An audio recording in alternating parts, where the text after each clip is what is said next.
প্রিয়ার হেসেলে তোমাদেরকে অনেক অনেক স্বাগত।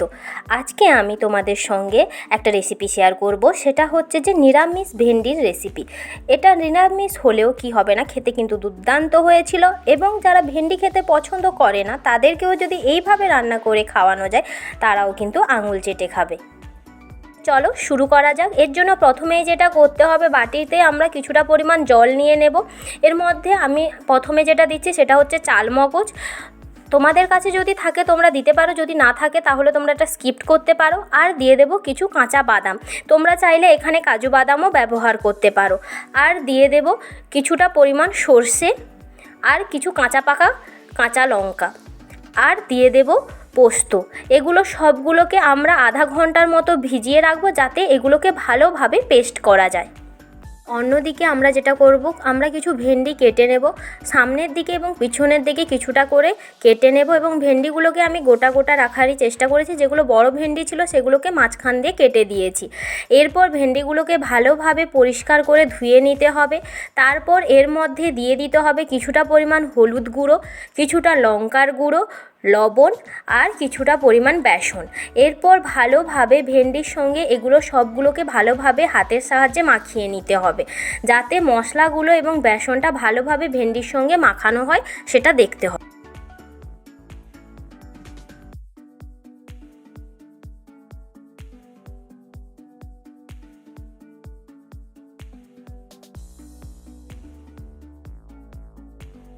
ম্যারিনেট করা ভেন্ডিটাকে আমরা সাইডে রেখে দেব, এবং গ্যাসের ওপরে একটা কড়াই বসিয়ে দেব। কড়াইটা গরম হয়ে গেলে এর মধ্যে দিয়ে দেব কিছুটা পরিমাণ তেল, কিছুটা নয় অনেকটা পরিমাণই তেল দেবো, যাতে ভেন্ডিগুলোকে ভালোভাবে ভাজা যায়। এরপর তেল দিয়ে দিলাম। তেলটা গরম হয়ে গেলে এর মধ্যে ভেন্ডিগুলোকে একটা একটা করে ভালোভাবে দিয়ে দিতে হবে। এবার আমরা একসঙ্গে সমস্ত ভেন্ডিগুলো ভাজবো না, প্রথমে কিছুগুলো ভেজে নেব, আবার তারপরে কিছুগুলো ভাজবো, যাতে ভালোভাবে ভেন্ডিগুলোকে ভাজা যায়। ভেন্ডিগুলোকে ভেজে নিতে হবে। এক পাশ হয়ে গেলে ভেন্ডিগুলোকে আর এক পাশে উল্টে দিতে হবে। এইভাবে ভালোভাবে নাড়াচাড়া করে ভেন্ডিগুলোকে আমাদেরকে দুবার ধরে ভালো করে ভেজে নিতে হবে। এরপর ভেন্ডিগুলো ভাজা হয়ে গেছে, তোমরা দেখতেই পাচ্ছ। আমি ভেজে রাখা ভেন্ডিগুলোকে আস্তে আস্তে খুন্তির সাহায্যে নামিয়ে নেব।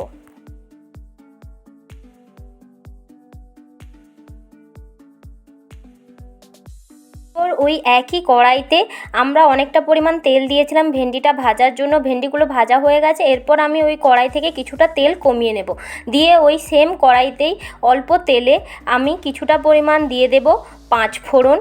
পাঁচফোড়নটা একটু গরম হয়ে গেলে দিয়ে দেব কিছুটা পরিমাণ জিরে, দুটো তেজপাতাকে আমি ছিঁড়ে দিয়ে দেব। এরপর দিয়ে দেব দুটো শুকনো লঙ্কা মাঝখান থেকে ভেঙে আমি তেলের মধ্যে দিয়ে দেব। এরপর খুন্তির সাহায্যে এই সমস্ত কিছুকে নাড়াচাড়া করব, যাতে এগুলো সমস্ত কিছু একটু ভালোভাবে ভাজা হয়।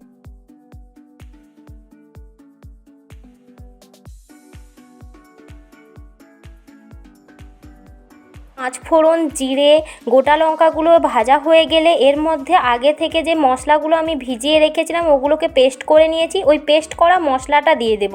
ওই পেস্ট করা মশলার মধ্যে ছিল হচ্ছে চালমগজ, কাঁচা বাদাম, তারপর হচ্ছে সর্ষে, পোস্ত, কাঁচা লঙ্কা, সমস্ত কিছুকে ভালোভাবে পেস্ট করে নিয়েছি। এবার ওই পেস্ট করা মশলাটা আমরা এই কড়াইয়ের মধ্যে দিয়ে দেব।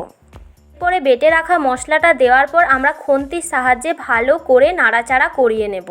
কিছুক্ষণ ধরে নাড়াচাড়া করার পর আমরা যে বেটে রাখা মশলাটা দিয়েছিলাম ওই মশলা ধোয়া জলটা আমরা দিয়ে দেব।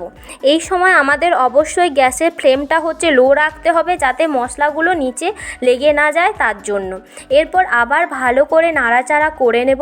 নাড়াচাড়া করার পর এর মধ্যে দিয়ে দিব কিছুটা পরিমাণ হলুদ গুঁড়ো আর কিছুটা পরিমাণ লঙ্কার গুঁড়ো। সমস্ত কিছু দিয়ে আবারও ভালোভাবে নাড়াচাড়া করে নিতে হবে, যাতে হচ্ছে যে কাঁচা মশলার গন্ধটা চলে যায় এবং মশলাটা ভালোভাবে কষানো হয়ে যায়।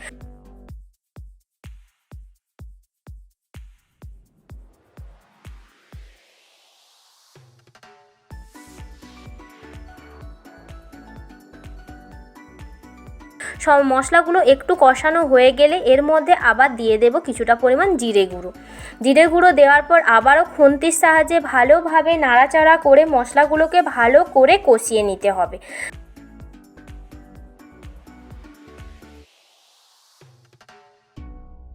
ভালোভাবে মশলাগুলো কষিয়ে নেওয়ার পর আমরা দিয়ে দেব 1 বাটি জল।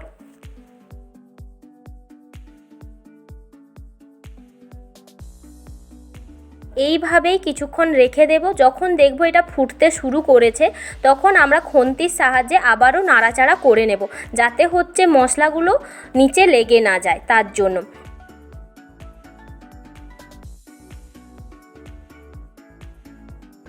এরপর এর মধ্যে ভেজে রাখা আগে থেকে যে ভেজে রেখেছি ভেন্ডিগুলো, সেই ভেন্ডিগুলো এর মধ্যে আস্তে আস্তে সমস্ত ভেন্ডিগুলোকে দিয়ে দেব।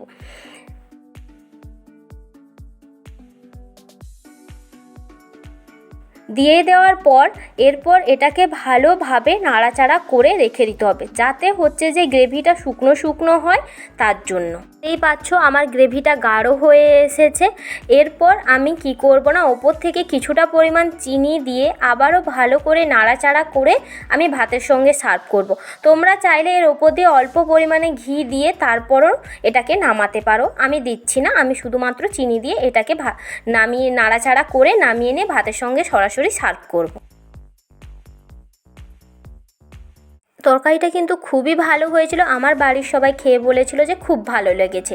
তোমরাও একবার ট্রাই করো, এবং তোমাদের যদি এই তরকারিটা খেয়ে ভালো লেগে থাকে এবং তোমরাও যদি এটা একবার ট্রাই করো, তাহলে আমাকে অবশ্যই কমেন্ট করে জানিও। এবং তোমাদের যদি এই ভিডিওটা ভালো লেগে থাকে তাহলে অবশ্যই একটা লাইক করে দিও এবং সাবস্ক্রাইব করে আমার সঙ্গে থেকো।